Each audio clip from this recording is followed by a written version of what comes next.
जय Shri Ram. Welcome to Shri Ram success point. आज बहुत ही इम्पोर्टेंट टॉपिक पर डिस्कशन करने वाले हैं, जिससे बनने वाले सारे क्वेश्चन आपके एग्जाम के पॉइंट ऑफ व्यू से इम्पोर्टेंट होने वाले हैं। तो बिना टाइम वेस्ट किए चलो शुरुआत करते हैं। नई शिक्षा नीति 2020, नई शिक्षा नीति 2020 पर चर्चा करेंगे। इससे पहले जान लेते हैं कि पहली शिक्षा नीति कब बनी थी। भारत की स्वतंत्र भारत की पहली शिक्षा नीति कब बनी थी? तो पहली शिक्षा नीति बनी थी 1968 में। फर्स्ट एजुकेशन पॉलिसी 1968 याद रखेंगे। दूसरी जो अभी इससे पहले की है या अभी ये लागू नहीं हुई, अंतिम शिक्षा नीति 1986 में बनी। अंतिम शिक्षा नीति अभी, नई शिक्षा नीति 2020 अभी लागू नहीं हुई है, 2022 तक लागू करने की इसकी योजना है, लेकिन ड्यू टू कोरोना वायरस सभी चीज़ें पोस्टपोन हो रही हैं, तो इसका पोस्टपोन होना भी लाजिम है। तो शायद 2022 या 23 तक लागू हो जाएगी, लेकिन अभी तक अंतिम शिक्षा नीति है 1986, जिसका एक बार संशोधन किया जा चुका है 1992 में। याद रखें, नई शिक्षा नीति से पहले जो पहली शिक्षा नीति बनी है 1968, उसके बाद अंतिम शिक्षा नीति 1986, जिसका संशोधन याद रखने की जरूरत नहीं है, ये इम्पोर्टेंट है, ये इम्पोर्टेंट है। याद रखना, पहली शिक्षा नीति 1968, उसके बाद अंतिम 1986, और अभी जो बनी है 2020 में नई शिक्षा नीति 2020। इसके बारे में जान लेते हैं। नई शिक्षा नीति जो बनी है किसकी अध्यक्षता में? इस समिति के अध्यक्ष हैं के कस्तूरी रंगन।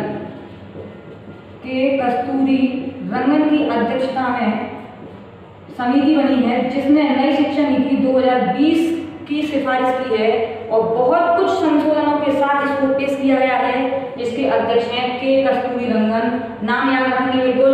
नई शिक्षा नीति 2020 जो समिति बनी है उसके अध्यक्ष हैं के कस्तूरी रंगन।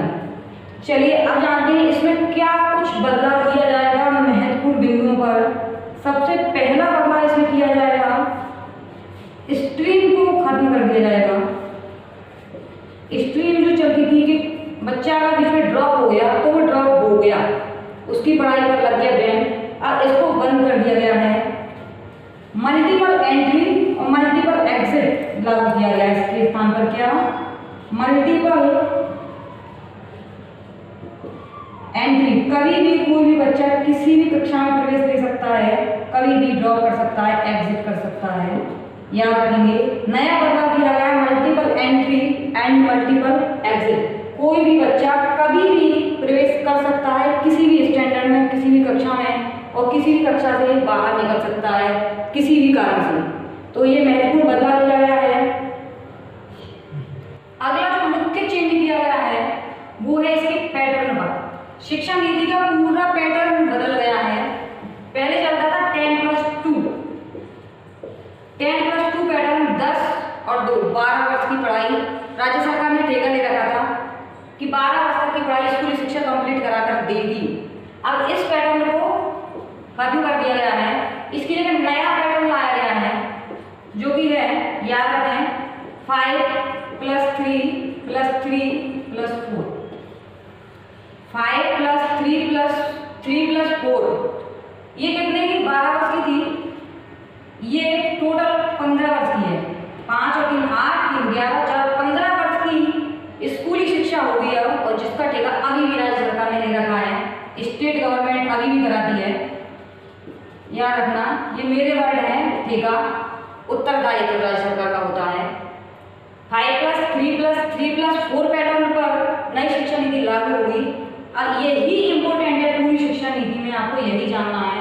ये 4 अंक जो दिख रहे हैं, ये चारों स्कूली शिक्षा के स्टेज हैं। चारों कुछ ना कुछ स्टेज बताती हैं। पहली स्टेज है जिसको कहते हैं फाउंडेशन स्टेज, दूसरी प्रीपैरेटरी स्टेज, और तीसरी मिडिल स्टेज, चौथी स्टेज है सेकेंडरी स्टेज। पूरी 15 वर्ष की पढ़ाई होगी। इन्हीं चारों अंकों को अपने माइंड में फिक्स कर लें। क्वेश्चन यहीं से बनेंगे, याद रखें, क्वेश्चन यहीं से पुट अप होंगे। 5 3 3 4, 5+3+3 3+4 की जो एजुकेशन पॉलिसी है, यहीं से आपके क्वेश्चन एग्जाम में देखने को मिलेंगे।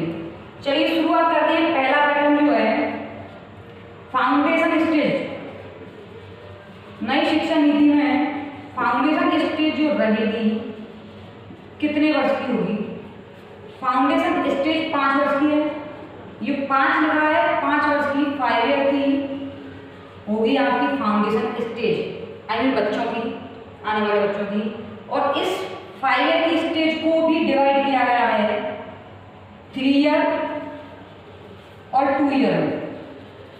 3 ईयर और 2 ईयर, 3 साल के बच्चों की जो शुरू में पढ़ाई होगी ये स्टार्ट हो जाएगी।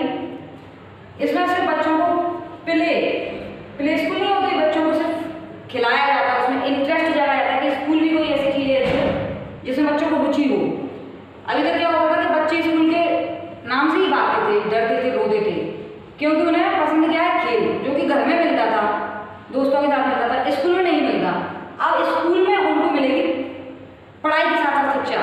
शुरू की 3 साल की शिक्षा जो उनकी होगी वो होगी उनकी खेल में, सिर्फ खिलाया जाएगा, उनको इंटरेस्ट जगाया जाएगा स्कूल में 3 साल के लिए। अगली 2 साल में क्या होगा कि फर्स्ट एंड सेकंड 2 क्लासेस में पढ़ाए जाएंगे standard, first standard and second standard, पहली कक्षा और दूसरी कक्षा। ये होगी फाउंडेशन कोर्स में 3 साल की। प्लेइंग स्कूल रहेगा उनका, स्कूल में खेल, सिर्फ खेल और खेल। अगली खेल के साथ शिक्षा, कक्षा पहली और कक्षा दूसरी में। तो ये पैटर्न रहेगा उनका अभी 5 साल का। 5 साल तक बच्चों का यही पैटर्न रहेगा स्कूल में, और ये स्टार्ट हो जाएगा 6 वर्ष के बच्चों से स्टार्ट हो जाता है। 6 वर्ष के बच्चे का स्कूल में नामकरण प्रारंभ हो जाएगा इसमें। और नो एग्जाम, इसमें कोई भी एग्जाम नहीं लिया जाता इस स्टेज में। मेंटली भी लोड नहीं रहेगा, फिजिकली भी लोड नहीं रहेगा, बच्चों पर कोई लोड नहीं रहेगा, कोई एग्जाम ही नहीं है। अभी तो स्कूल से इंट्रोड्यूस कराया जाएगा 5 साल की स्टेज में, जो भी 5 साल उनको लगेंगे स्कूल में रुचि पैदा करने के लिए कि हाँ स्कूल भी अच्छी चीज है और हम यहाँ धीरे धीरे कुछ ना कुछ सीखेंगे, खेल में सीखेंगे। ये उनका पैटर्न रहेगा फाउंडेशन स्टेज में।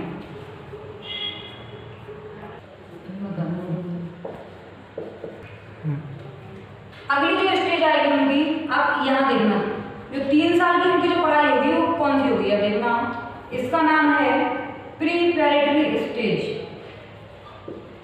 नाम याद ना हो कोई बात नहीं, प्रीपैरेटरी स्टेज। आपको सिर्फ स्टैंडर्ड याद रखना, किस कक्षा में क्या होगा। प्रीपैरेटरी स्टेज होगी 3 साल की। अगर यहाँ 3 लिखा हुआ है इसका मतलब 3 इयर्स की एजुकेशन अब होगी। और ये किस कक्षा से शुरू हो जाएगी? स्टैंडर्ड रहेगा बच्चों का। आगे कितना कर लिया? फर्स्ट स्टैंडर्ड और सेकंड स्टैंडर्ड। अब होगा कक्षा 3 से 5 तक।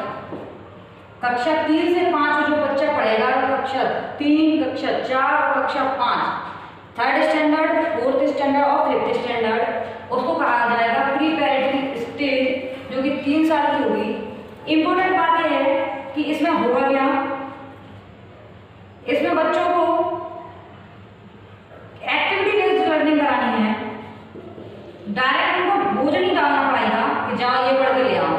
हम जब पढ़ते थे और आप जब पढ़ते थे, टीचर बता देते आज ये इतना याद करके लाना है, पेज नंबर इतना से इतना तक कंप्लीट करना है, कल सुना हो गया, ऐसा नहीं रहेगा। एक्टिविटी प्लस लर्निंग दोनों साथ साथ चलेंगी, या इसको हम कहें एबीएल, एक्टिविटी बेस्ड लर्निंग इसमें रहेगी। क्वेश्चन यहाँ से पूरा होगा, एबीएल का प्रयोग कहाँ से कहाँ तक की कक्षा के बच्चों के लिए किया जाएगा? कक्षा 3 से 5 तक एक्टिविटी बेस्ड लर्निंग। उनको ऐसी एक्टिविटी कराई जाए जो गतिविधियों के माध्यम से ही सीख जाए, उनको रटने की जरूरत ना हो, मेंटली उन पर ज़्यादा बोझ ना हो, उनको लगे ना कि हम डिप्रेशन में आ रहे हैं और बच्चे ऊबने लगे। ये बदलाव किया गया है इसमें। एक्टिविटी करानी है, शिक्षा भी देना है साथ में, कोई भी ऐसी गतिविधियाँ जिससे बच्चों को इंटरेस्ट आए। और साथ में बहुत ही इम्पोर्टेंट बदलाव किया गया है कि शिक्षा सिर्फ एक ही मीडियम में दी जाएगी, जो कि होगी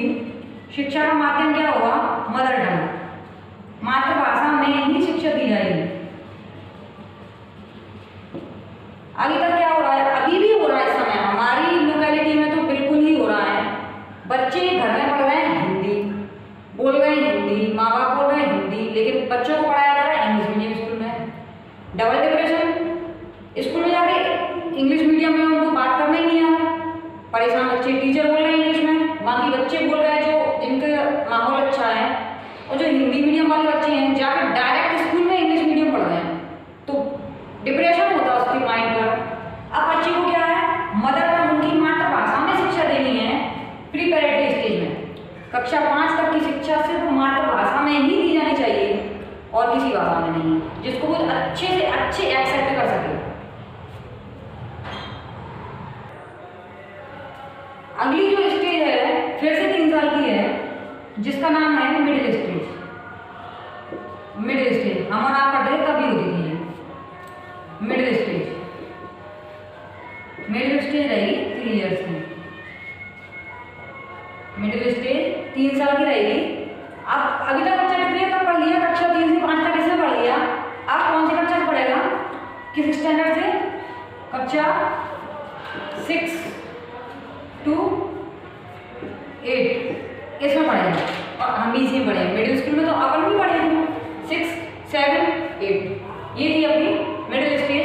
इसमें कुछ ज़्यादा चेंज नहीं किया गया, सिर्फ एक चेंज हुआ इसमें, वो क्या है कि वोकेशनल कोर्स, वोकेशनल कोर्स की अवधारणा जोड़ी गई है। वोकेशनल कोर्स क्या होता है, तो गांधी जी का सपना था व्यावसायिक शिक्षा वाला, माली, बड़े गिरी, जो भी बच्चे का इंटरेस्ट है एक व्यावसायिक शिक्षा उसको दी जानी चाहिए। अगर उसको इंटरेस्ट है वो कारपेंटरी इच्छा करता है तो उसको बड़े गिरी की शिक्षा दी जानी चाहिए। अगर उसको लगता है कि मैं गार्डनिंग अच्छे से कर पा रहा हूँ तो उसको माली जैसी शिक्षा दी जानी चाहिए। और कुछ उसको लग रहा है कि मैं पेंटर बन सकता हूँ, चित्रकारी या जो भी है, एक वोकेशनल कोर्स की शिक्षा हर बच्चे को अनिवार्य दी जानी चाहिए। ये किस स्टेज में है ध्यान रखना, मिडिल स्टेज। वोकेशनल कोर्स की शिक्षा बच्चों किस स्टेज में दी जाएगी, मिडिल स्टेज। वोकेशनल कोर्स कोई सा भी हो सकता है, मैंने इसमें सिर्फ 3 ही लिखे हैं, वो गांधी जी वाले जो भी हैं सारे, चरखा, खादी, कुछ भी हो सकता है वो, ये इसी स्टेज में है, मिडिल स्टेज। याद रखें वोकेशनल कोर्स, और बाकी सब कुछ जैसा जैसा है जो अनिवार्य विषय होते हैं, मैथ हमने भी पढ़े हैं, आपने पढ़े हैं, मैथ, साइंस, आर्ट्स, और किसी एक हिंदी लैंग्वेज को जो भी अपना आप जो हमने पढ़ा है तो इसमें जैसा जैसा कुछ बदलाव नहीं हुआ, सिर्फ ये जोड़ा गया है वोकेशनल कोर्स। जो हमने नहीं पढ़ा हमारे लिए अनिवार्य नहीं था, आपके लिए भी अनिवार्य नहीं था, इसमें अनिवार्य कर दिया गया है एक वोकेशनल कोर्स, याद रखें। अगली स्टेज है,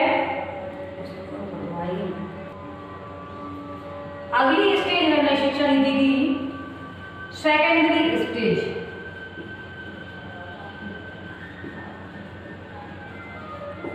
जो कि होगी कितनी वर्ष की, 4 इयर्स की।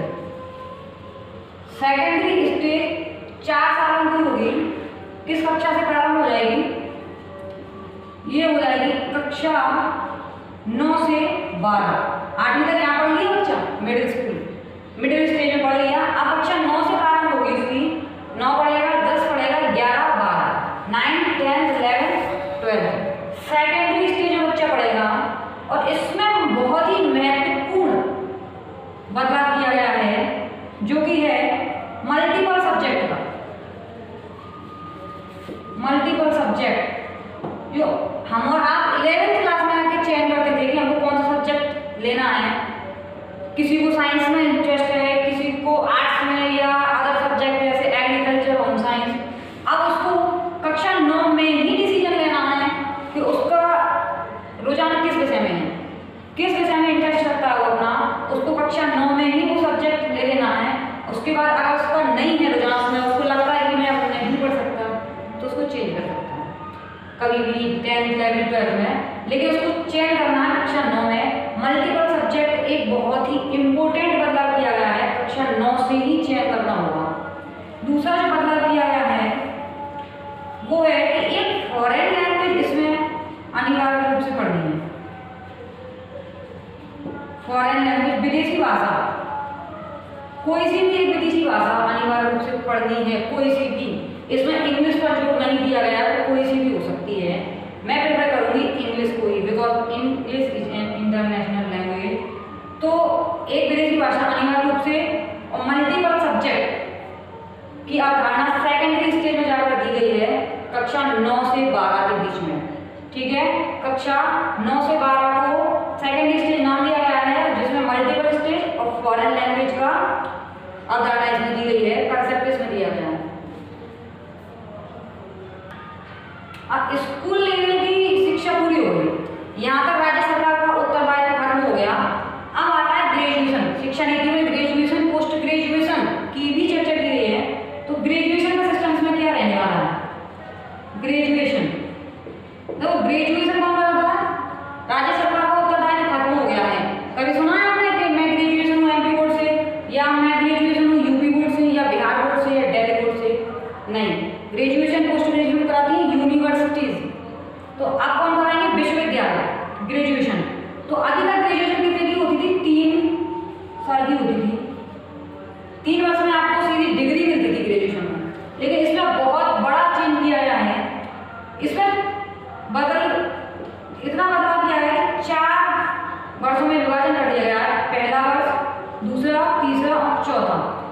ग्रेजुएशन में अगर आपने 1 वर्ष की पढ़ाई कंप्लीट कर ली, फर्स्ट ईयर कंप्लीट कर लिया और उसके बाद आपने ड्रॉप कर दिया, किसी भी कारण से आपने छोड़ दी पढ़ाई, तो आपको मिलेगा सर्टिफिकेट।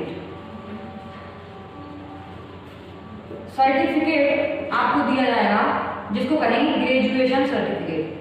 अगर आपने 1 साल पढ़कर ड्रॉप कर दिया तो आपको मिलेगा ग्रेजुएशन सर्टिफिकेट। अगर आपने 2 साल पढ़कर छोड़ दिया, 2 साल पढ़कर अगर आपने छोड़ दिया तो आपको मिलेगा ग्रेजुएशन डिप्लोमा।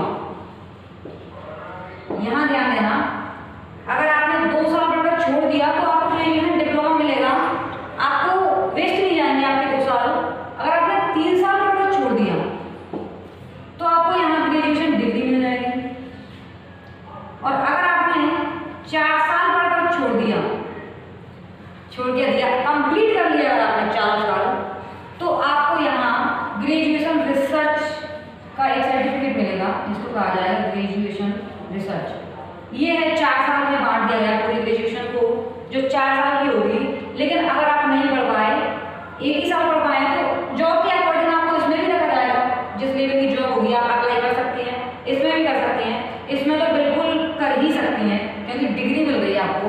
यहाँ भी कर सकते हैं सर्टिफिकेट डिप्लोमा में, जैसे जिस जॉब की डिमांड होगी उसके अकॉर्डिंग। तो ये 4 साल तक का आपका हो गया ग्रेजुएशन। अब पोस्ट ग्रेजुएशन की भी चर्चा की गई है। Post graduation,